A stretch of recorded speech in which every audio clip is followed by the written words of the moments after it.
Thinking about selling your home without a realtor and saving on those commission fees?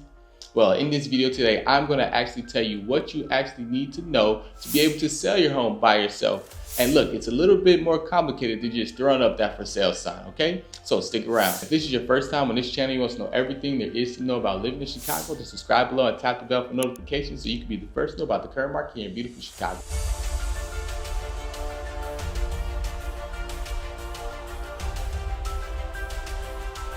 I understand selling your home, without a realtor can seem, like a great thing to do to save money because you're not going to pay the realtor commission. But look, there are going to be some key steps that you're going to have to tackle on your own to make sure that you get the best possible price and you close on that home smoothly. Okay, so from marketing to negotiations to the contracts, you're going to be wearing all those hats. All right, so it is essential that you understand first what you're going to be getting yourself into before you decide to take all that on, okay? But without further ado, let's get into it. All right, so the first thing that you want to know is you want to price your home accurately the first time, okay? You don't want to overprice your home, and you definitely don't want to underprice your home the first time, okay? You want to know what is the current market value as my home sits today, okay? And then you want to set a price according to that. All right, so that's what you want to do. You definitely don't want to overprice your home, because most of the sellers, the problem that they have is they place a lot more sentimental value in their home when they're, selling it without a realtor. But actually, this can hurt you more than it can help you, okay? So when you overprice your home, that's definitely going to scare away buyers, right? Because you're thinking that the home is worth more than it actually is.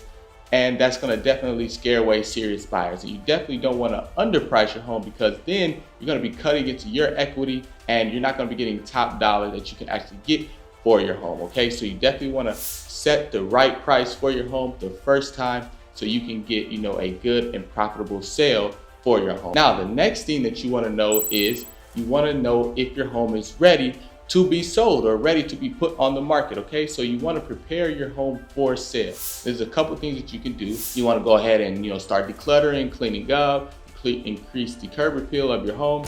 Those are just a couple steps that you're going to want to do before you go ahead and list your home, for sale. All right. So if you need some help on understanding what to do to prepare your home for sale, I have a free pre-listing checklist that you can actually download in the link in the description below. So go ahead and go get that right now so you can go ahead and have your home ready in tip-top shape before it's even time to list it. All right. So that way you're not sitting on the market for longer than you actually need to be. So the next thing that you're going to want to do is going to be market your home properly, okay? So now there's a couple different marketing strategies that you can use to help market your home, like, listing it on, the MLS. That's just one of them. Putting up a for sale sign, that's another one, right? But there's a couple different other avenues that you can take to sell your home and sell it faster, okay? So you definitely want to have a marketing strategy behind your, selling of your home, because if you don't, then you're not going to attract enough buyers.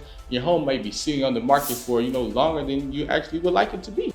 Now, the next thing that you want to know is you want to definitely, here is the biggest one, definitely understand the legal requirements that you are required to adhere to as the seller, okay? So there are going to be a couple things like some disclosures that you're going to have to make sure that you give out to each interested party, so they know what's actually going on with the property. Things involving the contract, you're going to want to make sure that you have in place so you can go ahead and understand your legal requirements and you can have no legal issues as you go through this transaction. Now, the next thing that you're going to want to know is you're going to want to know how to negotiate the offers, okay?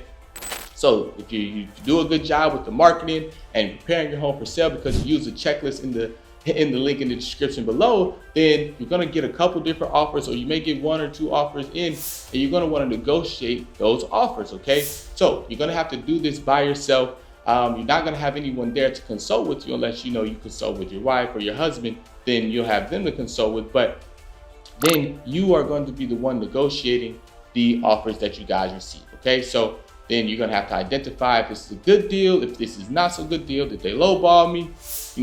Which deal should I choose? If I have multiple offers on the table, you're going to be the one to make that decision, all right? So definitely understand, what comes with that, and you're going to be all good to go. Now, how to handle the inspections and appraisals. So once you go ahead and decided and accepted one of the offers that you have gotten, then there are going to be some standard practices like an inspector that's going to come out and inspect your home.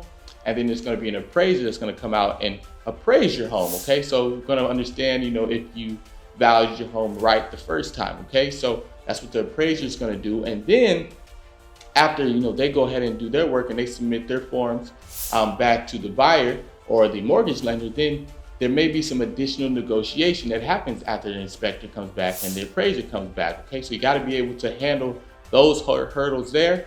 And once you go ahead and you guys are both on the same page, you guys mutually agree on the contract, and the buyer wants to move forward, then you go ahead and you have to go ahead and close on that property. Okay, so you got to go ahead and coordinate with the title company, coordinate with the attorney, and coordinate with the buyers, so everyone's feeling comfortable and they are ready to close. Okay, so remember, you're going to be wearing all of those hats as you go through your journey, selling your home without a realtor. I do wish you very much luck in your journey in doing that, and I hope you get the most that you can get for your home. Selling without a realtor is definitely possible. It is not impossible, but look, it's not for everyone. Okay, so if you decide to take all that on yourself, then I definitely commend you. Make sure you go ahead and get my pre-listing checklist in the link in the description below, so you can go ahead and have your home in tip-top shape before you even list it, and you can attract some serious buyers. Okay, so make sure you go get that right now. All right, but if you decide to change your mind in the near future and you want to work with a pro,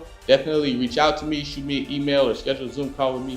I definitely love to give you some professional advice on how to sell your home and sell it fast, all right, for the top dollar. All right, so I appreciate you for sticking around to the end of this video. And if you like this video, you'll definitely like this video right here. So click on it and check it out right now. But until next time, my friend, peace.